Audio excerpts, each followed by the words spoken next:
Donc je suis avec Jordi Bogano qui bosse sur Composer, avec Julien Poli qui est RM, donc Release Manager de PHP 5.5 et 5.6, avec Pierre qui est développeur dans le corps de PHP depuis 10 ans à peu près.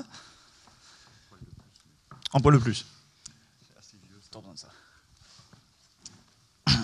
Donc c'est la première fois qu'on fait une table ronde comme ça à la FUP avec des questions en live, donc on n'est peut-être pas tout à fait prêt sur le format. Et donc merci pour la bonne ambiance, pour l'instant ça commence bien. On mange quoi ce soir? C'est une très bonne question, j'aimerais bien connaître la réponse. Par contre on va plutôt parler PHP si c'est possible, et un petit peu l'état de PHP aujourd'hui, l'état de la communauté, et qu'est-ce qui nous attend pour demain, que ce soit avec PHP 7 ou d'autres discussions diverses et variées. Je vois peut-être du HHVM, on va nous poser des questions à un moment, ou quoi que ce soit. On a une première réponse, il reste quelques sandwichs apparemment. Et ben pour ceux dans le train ce soir, et voilà, des sandwichs. Très bien, première réponse. Plutôt recommander une entrecôte à droite. On entend Pierre? La brasserie à côté, ils ont des très bonnes entrecôtes. Ça peut être sympa les entrecôtes aussi, mais ça veut dire rester à Paris. On ne s'emmène pas dans le train. Première question sur l'état actuel de PHP. Moi j'ai envie de commencer en disant, je suis développeur PHP, j'ai fait du PHP depuis PHP 3, j'ai commencé, j'étais genre au lycée à faire du PHP. Pour moi c'était un langage super pour les débutants, pour les amateurs, il y avait une doc fantastique en français. Aujourd'hui, est-ce que PHP c'est encore un langage vraiment adapté aux débutants? Bah vas-y Julien si tu veux. Bon ben, moi je suis le seul avec un micro, puis je suis le seul qui écrit du PHP au final, parce que ces deux-là... Mais bon, vous parlez trop, donc ils vous ont coupé. Mais je pense, oui.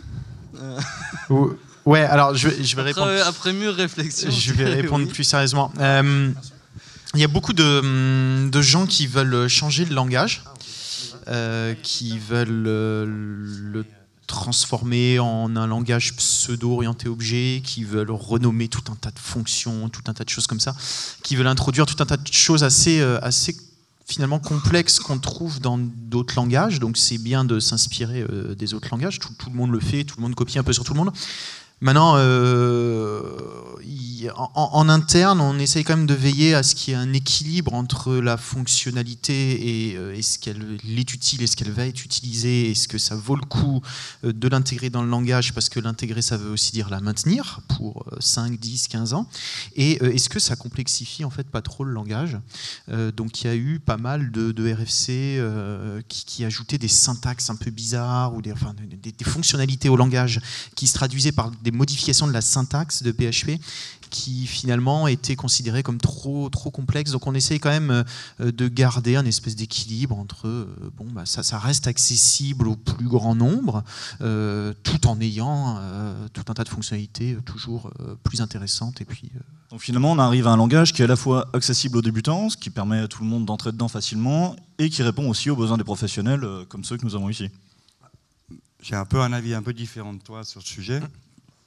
Enfin, je trouve de manière générale, on est un peu trop conservateur par rapport à l'ajout de fonctionnalités qui existent depuis des années dans Python, Ruby et autres. Quelles que soient les fonctionnalités qui sont ajoutées à PHP, un exemple parfait, qu'on aime ou qu'on n'aime pas, on prend WordPress, ça tourne quand même depuis PHP 4 jusqu'à maintenant. Le code de base, il n'a pas changé. Donc ça veut dire, nouvelles fonctionnalités, qu'elles soient compliquées, complexes ou pas, ça ne change pas grand-chose. Si on ne veut pas l'utiliser, on ne l'utilise pas. Donc on peut garder la simplicité de PHP à l'extrême qu'on avait eu avec PHP 3 ou PHP 2 pour les plus vieux d'entre nous. Bonjour Remy.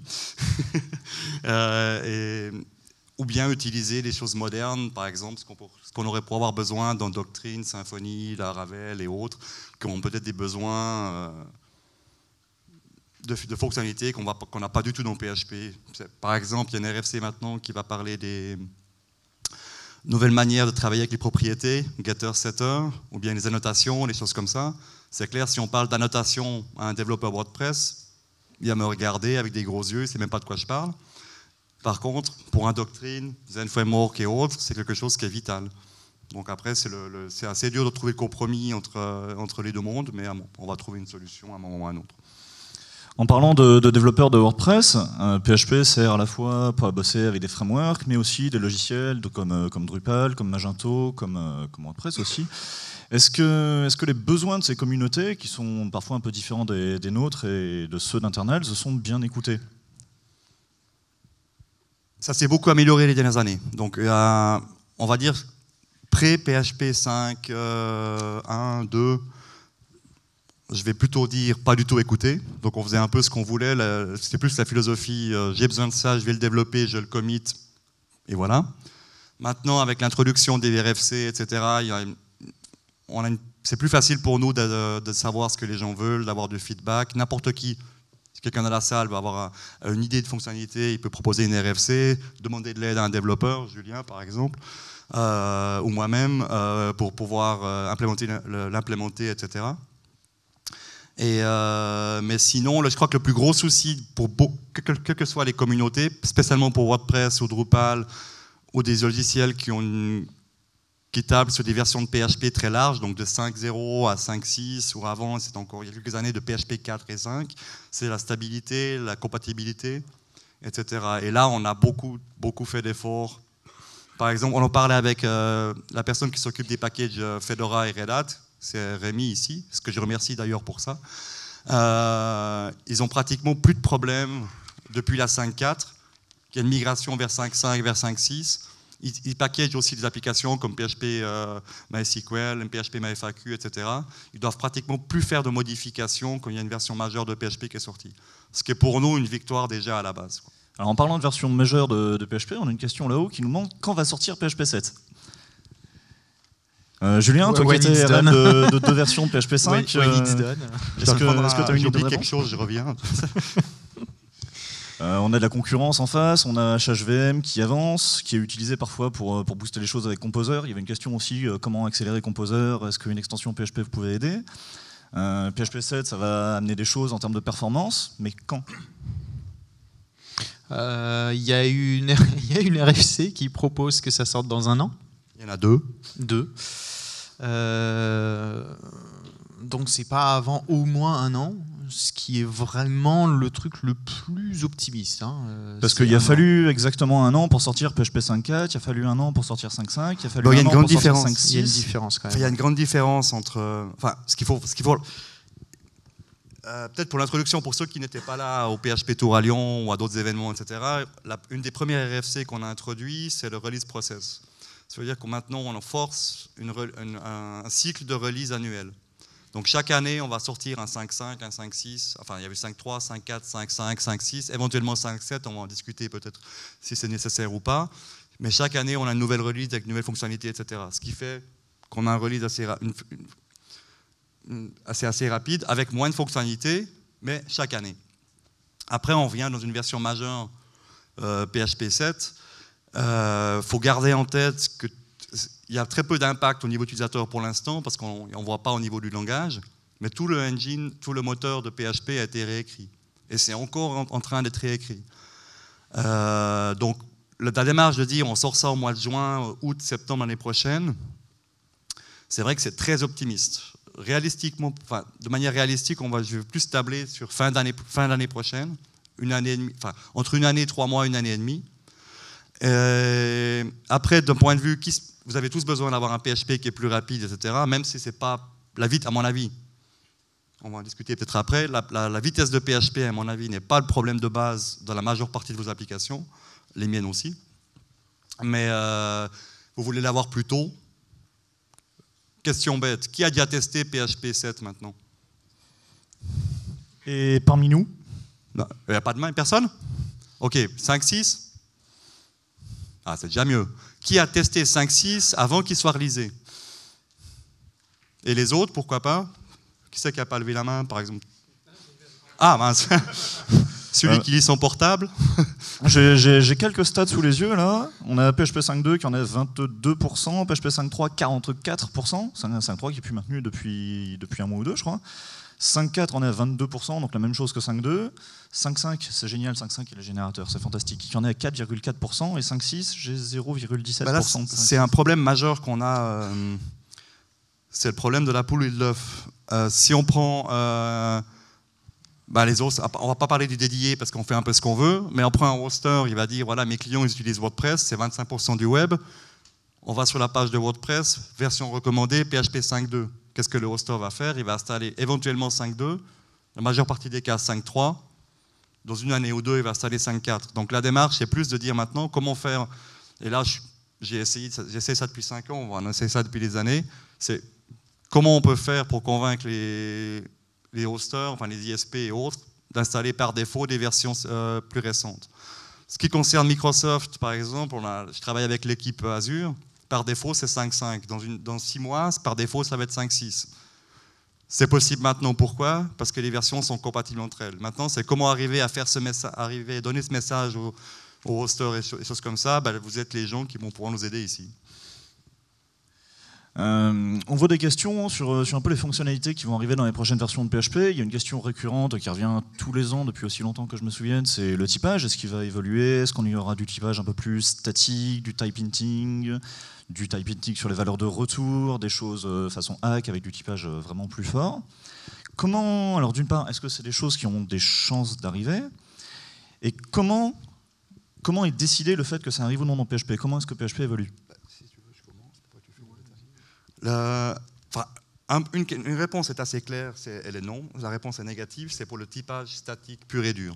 Il n'y a aucune chance que ça va arriver à un moment ou à un autre. Par contre, le retour de type, discussion en cours sur internal.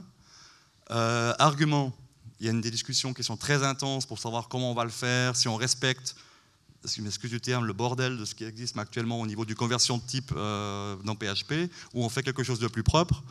Ce qui nous manque cruellement, et Jordi il a fait une plaisanterie avant mais il n'a pas tort, les 3/4 des développeurs actifs dans le cœur de PHP n'utilisent pas PHP, et j'en fais partie. Donc je l'utilise parce que je donne du conseil, j'essaie d'aider les gens, mais ça fait des années que je n'ai pas fait de grosses applications, les choses comme ça. Donc vous avez un avis là-dessus, vous aimeriez donner, par exemple, vous travaillez dans un gros projet, une grosse boîte, ou bien Fedora a des retours utilisateurs, etc. Donc, postez sur internal, donnez votre avis, ça donnera une direction ça nous donnera une direction pour savoir qu'est-ce qu'on doit faire, oui ou non. Parce que pour l'instant, c'est plus une bataille d'ego de savoir, moi je veux PHP comme ça, non, moi je veux comme ça, et on tourne en rond comme ça depuis 3 ans. Donc, là, c'est bien qu'on ait un peu plus de feedback de votre part. On a mis en place une mailing list à la FUP il y a 3 mois de ça, où on commence à discuter entre nous et ensuite on essaye de faire des retours sur internals au nom de la FUP, de la communauté et des 400 membres de l'association. On essaye, pour l'instant, c'est pas forcément très écouté, on intervient souvent après les débats, donc on n'est pas vraiment dans la discussion, mais on essaye d'impliquer les communautés petit à petit et j'espère fortement que d'autres user groups vont suivre. Ça a déjà eu un impact, je connais quelques développeurs qui ont changé leur vote après que tu aies posté. Ah, donc, je ne savais pas. Parce que c'est justement ça ce que je disais, c'est qu'on est là, on dit, bon, on a nos goûts et nos couleurs, mais on n'a pas de... C'est pas vraiment ce que les utilisateurs peuvent avoir ou aimeraient avoir, etc. Mais quand vous avez, par exemple, je sais pas, même si la moitié de cette salle, par exemple, poste demain sur internal et dit, voilà, c'est ce type de type hinting qu'on aimerait avoir pour les fonctions, ça va avoir un impact, qu'on le veuille ou non. Donc ça veut dire, je sais que c'est parfois, ça peut être impressionnant ou pas très agréable, où il y a des gens qui vont répondre de manière négative sur la liste, mais n'ayez pas peur, postez vos avis sur la liste elle est ouverte. Et si vous êtes partie d'un projet open source, etc., vous pouvez même avoir le droit de vote sur les RFC. Donc n'hésitez pas à participer. Merci. Julien, tu voulais compléter ou... Non, je pense que Pierre a tout dit. Si, ouais, non. Sur comment... Enfin, c'est pas facile de faire évoluer un langage qui a combien de millions d'utilisateurs et combien sur les doigts de la main de contributeurs. En fait, c'est ça le gros problème de contributeurs actifs, c'est 5, voilà. Régulièrement. D'utilisateurs, c'est le premier langage du monde. Ouais. Voilà. Et c'est 83% du web. C'est le problème de PHP, si problème était le bon mot, c'est ce déséquilibre énorme qu'il y a entre les gens qui sont capables aujourd'hui de le faire évoluer techniquement, j'entends en termes de code, et les gens qui l'utilisent. Donc ça, c'est vrai que c'est pas simple. Et quand on propose des idées qui font qu'en userland, donc au niveau du code PHP, on aimerait bien avoir ci, on aimerait bien avoir ça, souvent on se rend rend pas bien compte, et c'est normal, de l'impact que ça peut avoir sur le contenu, sur le code interne. Et par exemple, ouais, les retours de fonctions, le typage du retour de fonction, il y a déjà des patchs qui sont attachés dessus. Bon, c'est un diff qui est énorme. Ça change énormément de fichiers, et ça change aussi les extensions type Opcache, par exemple, qui vont jouer beaucoup avec ça, et beaucoup d'autres extensions. Derrick doit changer Xdebug, l'entreprise Toto doit changer ceci, l'entreprise Mimi qui fait aussi une extension doit changer cela.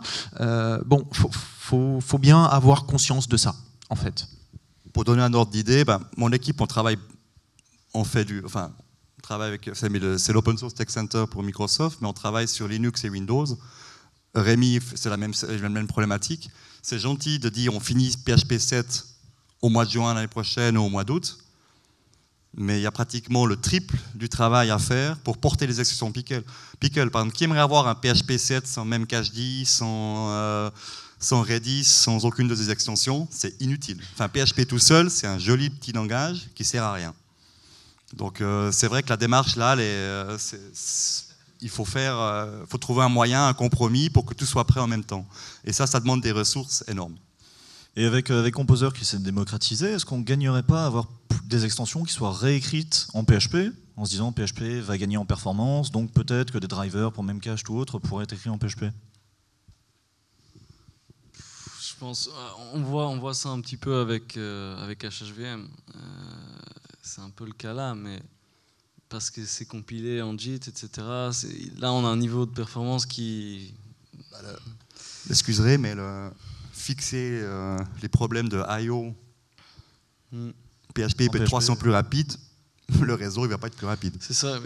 Il y a dans certains cas, je vois genre Redis, oui, il y a une extension Redis, mais dans la plupart des cas, moi j'utilise Predis, qui est une librairie écrite en PHP, et ça marche très bien. Et puis, seul avantage, après, c'est par rapport à Redis, si on l'utilise pour les sessions, les choses comme ça, ouais. C'est un peu plus rapide, il y a des intégrations qui sont plus transparentes, etc. Mais c'est vrai que toute la partie, le gros problème qu'on a de manière générale des applications web, c'est les trafics réseau, I.O. et choses comme ça. Et là, ça pourrait être 30%, 200% plus rapide, ça ne change pas grand-chose. Il y a des solutions aussi au niveau perf, même pour Composer, il y a des parties qu'on pourrait gérer.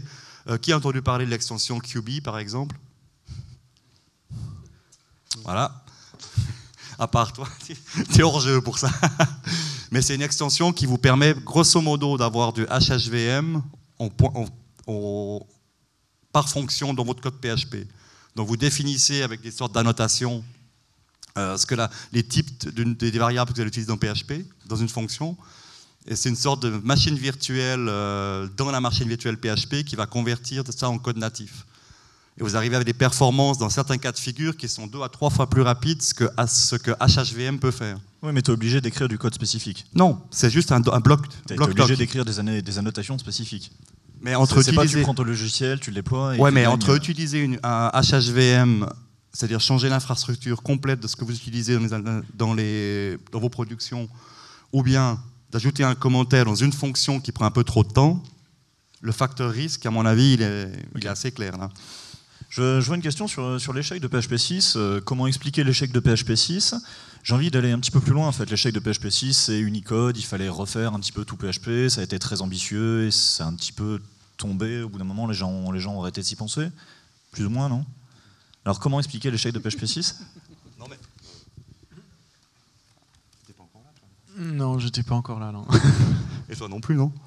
Et merde, je suis encore le plus vieux. Je venais d'arriver. Non, mais la complexité de PHP 6, c'était une chose. Il y a des choses qui étaient des mauvais choix de design, par exemple, d'utiliser UTF-16 au lieu de UTF-8 et autres, qui était une autre. Mais la plus grosse partie, c'était un manque total d'organisation.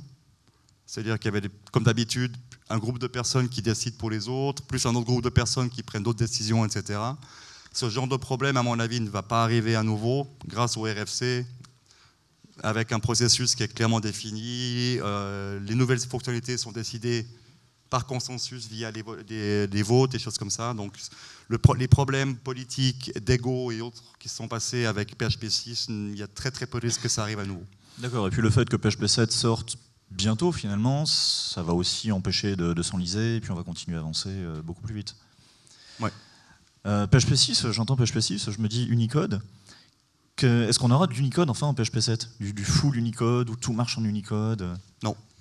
Non, il y a une RFC pour pouvoir bidouiller et remplacer MBString. Aujourd'hui, non. À ma connaissance, deux raisons. La première, c'est qu'on n'a toujours pas trouvé la bonne lib qui prend pas trop de CPU, qui prend pas trop de mémoire, qui compile sous Windows, qui compile sous Linux, qui compile sous Mac, qui compile sous tatata. Il y en a 35 et 60 ou je sais pas combien de plateformes qui sont supportées par PHP. Donc il y a ça. La licence éventuellement de cette éventuelle librairie qu'on pourrait utiliser, et le fait que le support natif, ça inclut de patcher tout le moteur, et c'est toujours pareil, il y a combien de personnes qui sont prêtes à donner de leur temps pour le faire dans le monde? Pas beaucoup. Donc à ma connaissance, c'est ces trois problèmes-là, mis l'un à côté de l'autre. Alors bon, certes, Python a réussi, plus ou moins bien, plutôt bien d'ailleurs. Perl, enfin on peut regarder un petit peu comment ça s'est fait à côté. Maintenant, PHP, ça supporte pas tout à fait les mêmes plateformes, ça n'a pas tout à fait les mêmes contraintes techniques, c'est un petit peu différent, même s'il y a beaucoup de choses qui sont communes, et ça n'a pas les mêmes contributeurs, et patcher au niveau même de la string, donc du char étoile en bas niveau là. C'est tout réécrire. Par contre, la RFC dont Julien fait référence maintenant, ça va quand même apporter, ça va résoudre deux problèmes. Il y avait une question qu'on a vue avant concernant de nettoyer les API, etc. Donc la RFC, c'est une classe string en résumé, avec des méthodes communes, plus des méthodes de conversion. Et l'idée, après, c'est de dire que les fonctions standards, par exemple dans INTL, PCRE, choses comme ça, que ces fonctions-là acceptent comme paramètre une classe string, enfin une classe uString pour Unicode String. Et maintenant, les discussions que nous avons maintenant, c'est de savoir où est-ce qu'on positionne cette classe uString pour qu'elle soit activée par défaut. Parce qu'avoir une classe Unicode, c'est bien. Si elle est optionnelle, ça ne sert à rien. Donc c'est comment gérer, où est-ce qu'on la met, est-ce qu'on la met partiellement dans le engine, est-ce qu'on en fait une extension, etc. C'est encore en discussion, donc je crois que c'est un peu lire la boule de cristal pour savoir où ça va finir. Mais de nouveau, si quelqu'un a des besoins, par exemple, travaillant beaucoup avec des Unicode et choses comme ça, postez sur Internal, les discussions sont en cours. Peut-être pas au niveau implémentation, parce que tout le monde ne peut pas faire du C, ou tout le monde ne connaît pas le engine, mais par contre, tout le monde utilise PHP, et tout le monde sait vous savez ce que vous avez besoin, je ne le sais pas. Donc, postez, disez-nous ce que vous avez besoin, ce que vous aimeriez avoir, etc., ce qui pourra nous donner des directions pour savoir quelle est la meilleure solution, sur quoi on peut se concentrer.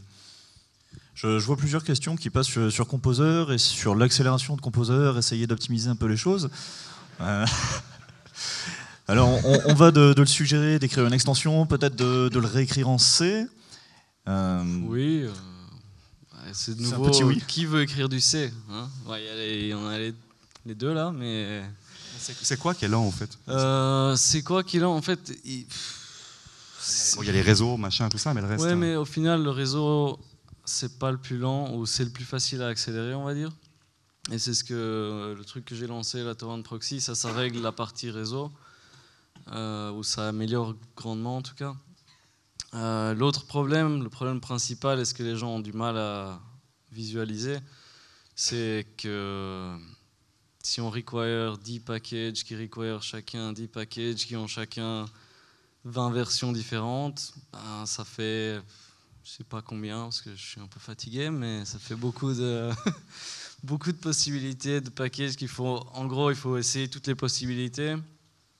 C'est pas vraiment comme ça que ça se fait, mais c'est un genre de graphe, un arbre ou graphe, selon comment on le voit, qui s'explose dans 18 dimensions, et puis il faut checker toutes les possibilités, et ça prend juste du temps. Et si on a du bol, il y a une solution qui est trouvée assez vite. Sinon, dans certains cas vraiment malchanceux, ça peut prendre plusieurs jours juste de CPU time. Et c'est là où je pense que ceux qui le font tourner avec HHVM, ça va plus vite. C'est là où on gagne principalement, c'est sur la résolution des dépendances. Et oui, c'est clair qu'un algorithme comme ça qui est fait en PHP, c'est pas le plus efficace.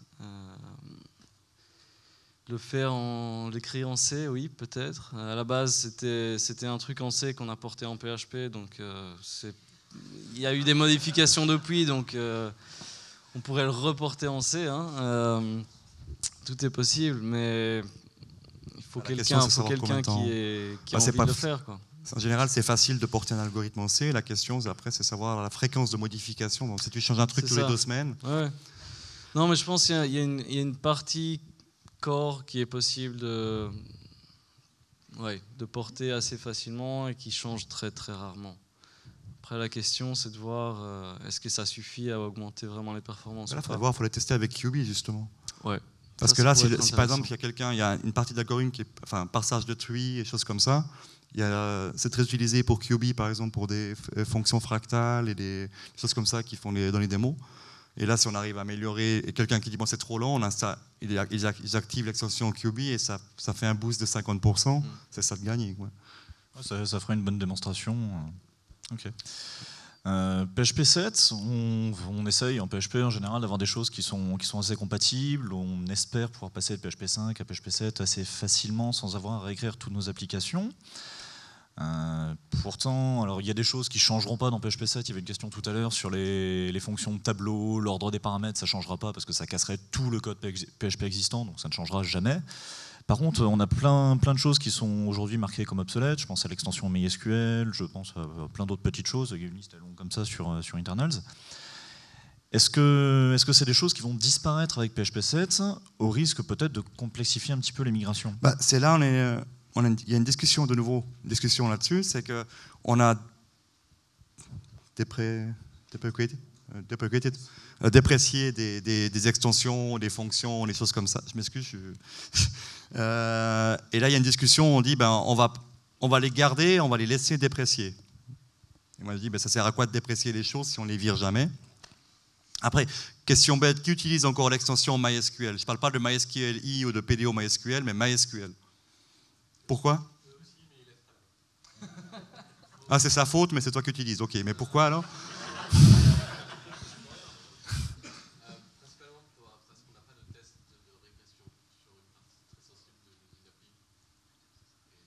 Mais tu es au courant que MySQLi est entièrement compatible ?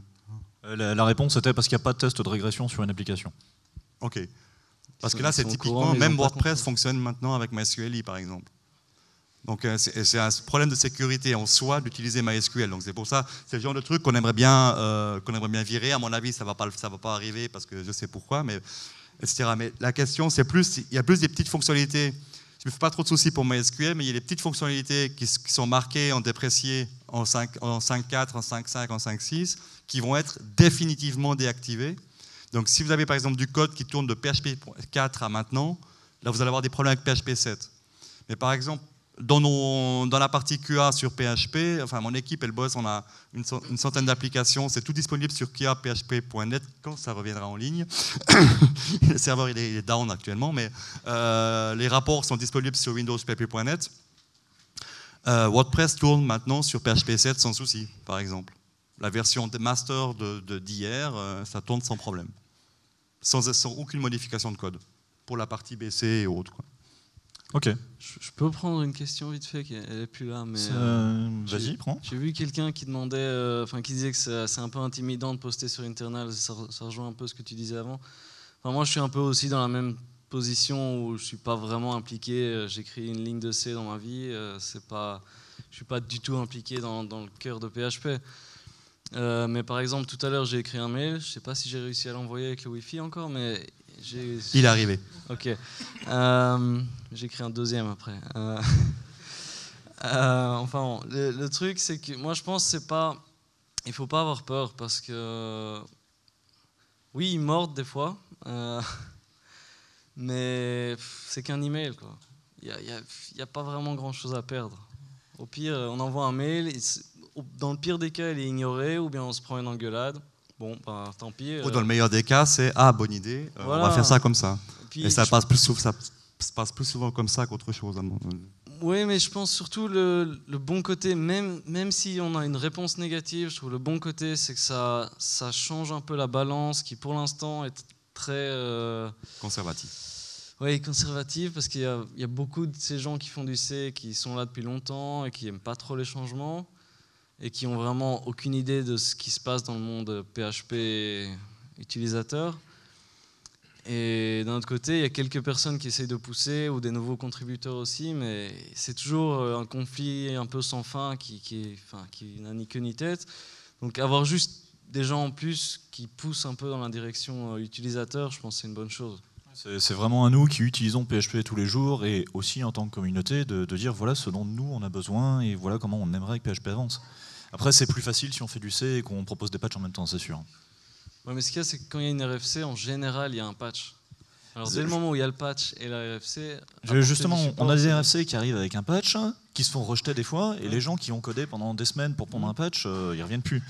Est-ce qu'on ne pourrait pas gagner un peu à revoir le processus de RFC pour d'abord proposer une idée et ensuite l'implémentation? On est en train de travailler dessus avec quelques autres développeurs. Enfin, quand j'avais introduit avec Lucas Smith le processus de RFC, on avait un seul vote qui votait en fait sur la RFC globale. Un exemple classique, c'est un patch sur lequel mon équipe a bossé. On a bossé pendant 1 année et demie, on est passé 3 fois dans les votes. Limite, donc à la limite, au pire des cas, on aurait perdu 1 année et demie. Il manque un truc marrant là. Et l'idée, parce que c'est clair, pour quelqu'un qui va travailler même 1 mois de son temps libre sur une RFC et les rejeter, on va lui prendre à 2 fois avant de réessayer. Donc l'idée maintenant, c'est de séparer les 2 votes, de dire un vote sur un vote de principe sur une idée, avec peut-être plus de la participation de la communauté, de vous, des projets qui utilisent PHP, etc., pour dire ok, l'idée elle nous plaît, les spécifications sont bonnes, on accepte, maintenant on passe sur la partie implémentation, où là, on va faire un 2e vote, l'implémentation elle est bonne, elle est maintenable, elle est sécurisée, etc., etc. Donc l'idée c'est de pouvoir séparer les 2, le choix des spécifications et l'implémentation, ce qui pourrait un peu supprimer ce genre de problème. Mais ça, c'est en discussion, ça va prendre un peu de temps pour mettre en place. Après, n'importe qui peut proposer une RFC sans patch, avec de l'idée, faire mûrir, et une fois que c'est bon, c'est parti. Hein. S'il est déploie, il y aura peut-être quelqu'un qui viendra la coder derrière. Alors, c'est mieux de savoir déjà si on se dit, bon, et si ça passe, et que je ne sais pas l'implémenter, c'est un peu... Donc c'est mieux d'avoir les 2, mais de pas investir, éventuellement de ne pas investir de temps sur un patch si on n'est pas sûr qu'il passe. Enfin, moi, je le verrais bien comme ça. C'est pas parce qu'il y a un patch qu'on va... Enfin, ouais, c'est vrai que c'est l'idée qui est importante au début. Le plus important, c'est les specs détaillés. Voilà, si vous regardez un peu les discussions sur Internal, 99% des discussions, c'est sur des peanuts, quoi. On discute, est-ce qu'on veut l'accolade ici, est-ce qu'on veut ce mot-clé comme ça, est-ce qu'on veut Donc une RFC bien écrite, bien détaillée avec des exemples, ça résout 99% des problèmes. Le reste, après, c'est soit c'est possible techniquement, oui ou non, mais là je pense que les quelques personnes qui connaissent très bien le engine vont répondre très rapidement. Et après, si ça marche, l'implémentation, elle suit, à mon avis, de manière très rapide derrière. Parce que les gens savent, ok, c'est quelque chose que les gens veulent, donc on va le faire. Il y a une question qui revient assez souvent, je crois qu'elle n'est pas vraiment arrivée, mais j'y pense en voyant la toute dernière. C'est PHP aujourd'hui n'est pas vraiment multithread, c'est un modèle par processus. Est-ce qu'il y a quelque chose qui se fait pour essayer d'implémenter le threading dans le moteur nativement? Non. Est-ce que c'est quelque chose déjà qui semble nécessaire? À ma connaissance, non. J'avais balancé des idées il y a quelques temps, il faudrait que je les relance bientôt. Mais non, alors en interne ou en externe, il faut bien voir. Il y a une extension qui permet de faire du threading en PHP, etc. Bon. Et il y a le threading interne. Il n'y a pas de threading interne. Et pour le moment, c'est pas prévu qu'il y en ait, parce que c'est pareil, ça voudrait dire qu'on jette tout ce qu'on a fait depuis 20 ans et qu'on refait tout. Hein. C'est encore pire, encore plus difficile que l'implémentation d'Unicode. C'est ce qu'il y a de plus difficile, à mon goût. Okay. Intégrer de la threadabilité dans le moteur. Et ça ne sert pas à grand chose non plus. Finalement, il y aurait très peu de développeurs qui en auraient vraiment l'usage, et peut-être que ces développeurs devraient utiliser un autre langage ou... J'hésite un peu à le dire, pardon. Bah, si c'est pour l'utilisateur de PHP, le développeur PHP ou l'utilisateur de PHP, il y a une extension pthread qui vaut ce qu'elle vaut, qui est plutôt fonctionnelle d'ailleurs, qui marche plutôt pas trop mal, qui permet de faire du thread avec le langage PHP lui-même. Maintenant, le langage PHP lui-même n'est pas threadé. Quand on attend quelque chose et on l'attend, et on n'a pas d'autre choix. En apportant des choses qui ont été faites au niveau de MySQL et de Postgres, je crois, pour avoir les résultats en asynchrone. Est-ce que c'est de la grosse bidouille qui a été faite ou est-ce que Non, c'est très stable, les deux. Enfin, même pour MySQL, je ne sais pas ceux qui ont suivi le développement de MySQL, mais c'était en 5.3, je crois, ou 5.4. Et on a intégré un driver qui s'appelle MySQL ND, pardon. NG, c'est quelque chose d'autre. Et il y a un système de plugins, il y a un système asynchrone. Si vous regardez pour ceux qui utilisent MySQL, vous regardez sur le site de Pickle, pickle.php.net, il y a beaucoup de plugins pour MySQL, pour du profiling, du caching, load balancing et des choses comme ça. C'est assez balèze, donc ça vaut le coup de regarder un petit peu ce qui peut se faire. Pour Postgres, j'ai pas trop suivi. J'ai malheureusement pas eu le temps, mais il y a aussi beaucoup de progrès qui ont été faits à ce niveau-là. Il y a aussi une nouvelle extension dans 5.6, il y a beaucoup de progrès. Il y a aussi une nouvelle extension de Michael que Michael a écrite pour Postgres, qui est sur Pickle. Ça vaut la peine de jeter un œil aussi. Sinon, on a un spécialiste, Monsieur Hubert, pour Postgres, il y a des questions avec Postgres. Je ne sais pas s'il est dans la salle. Il nous reste une toute dernière question. Elle n'arrive pas, tant pis. On va en reprendre une qui est arrivée un peu plus tôt, avec HHVM et plein d'autres implémentations comme IPVM, KittenPHP et autres. Il y a un réel besoin aujourd'hui d'avoir une spécification pour PHP. Il y a quelque chose qui a été commencé. Est-ce que cette spécification est suivie? Est-ce qu'elle est enrichie? Est-ce qu'elle est intégrée au processus de RFC? C'est pareil, ça prend du temps. Qui est-ce qui paye? Mais les specs intégrés au processus de RFC? Typiquement, une RFC qui voudrait ajouter une fonctionnalité pourrait en même temps mettre à jour la spécification. Non, enfin, elle est intégrée par défaut, parce que quel que soit ce qu'on ajoute à PHP, ça doit passer par les RFC. Une bonne RFC, à quelques exceptions près, là je vais me taire là-dessus si on va partir sur le troll, je crois qu'on aurait le temps. Non, mais une RFC inclut les specs. Donc à partir du moment où une fonctionnalité a été implémentée, elle a les specs vont être intégrés dans les spécifications normales de PHP. Donc ça fait partie du standard du process. Ouais, si ta question c'était qui est-ce qui met à jour la fameuse spec, donc que Facebook a commencé, voilà, qui est-ce qui paye, c'est toujours pareil. On cherche des volontaires à propos. Voilà, on cherche des volontaires, on cherche des entreprises qui seraient prêtes à s'investir dans l'open source, comme Facebook, comme Microsoft, comme beaucoup d'autres. C'est toujours pareil, c'est du temps de personnes. La plupart du temps, ça peut être du temps volontaire, mais c'est souvent du temps professionnel. Enfin, moi personnellement, ce que je fais sur PHP, c'est sur mon temps professionnel, puisque ma boîte en tire parti. Elle a considéré que c'était bien de faire ça, que c'était un juste équilibre. Bon, voilà, ça prend du temps, quoi. Juste une petite note par rapport à une question et après une phrase et après on arrête. Qui a déjà contribué à PHP? Alors contribuer, ça veut dire la doc, les bugs. Qui a déjà fait quelque chose pour PHP? Toute chose est bonne à prendre, la documentation. Un bug report, qui c'est qui a déjà reporté un bug sur php.net? Ok. Écrit de la doc. Tester une release candidate et des choses comme ça. Il faut le faire. Voilà, donc tous ceux qui n'ont pas levé les mains, j'espère qu'avec les versions prochaines, ça prend 5 minutes. C'est la meilleure chose que vous pouvez faire déjà pour php.net, c'est il y a une bêta, il y a une RC, des choses comme ça, vous la téléchargez, vous la testez avec votre application, il y a un problème, vous faites un report de bug. Point. Ça prend 5 minutes, ça nous aidera de manière drastique. Et après, le reste, pour contribuer PHP, on parle de C, etc. maintenant, mais comme Julien a dit, c'est la documentation, c'est écrire des tests, s'il y a des gens qui sont bons en anglais, choses comme ça, d'écrire les spécifications, etc., etc., etc. Donc il y a 150 manières de contribuer sans avoir à poster sur Internal pour les gens qui ont peur de se faire insulter. Donc, juste pour conclure, effectivement, la documentation, même la documentation française, sur toutes les pages de php.net de la documentation, il y a un petit lien en haut à droite pour éditer. Si vous voyez des typos, si vous voyez des erreurs de grammaire, éditez et faites. Oui, parce qu'il y a un éditeur en ligne pour la documentation maintenant. Donc. Et il est super cet éditeur, il est vachement pratique et on est à 98 ou 99% de traduit en français.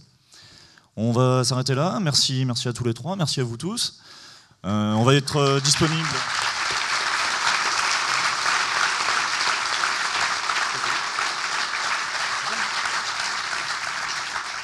Si vous avez encore quelques questions, venez nous voir après la conférence. On essayera d'y répondre comme on peut. Ou bien sinon, ou de toute façon par sur email, Twitter, par Twitter mail. Et puis voilà. Merci. Merci.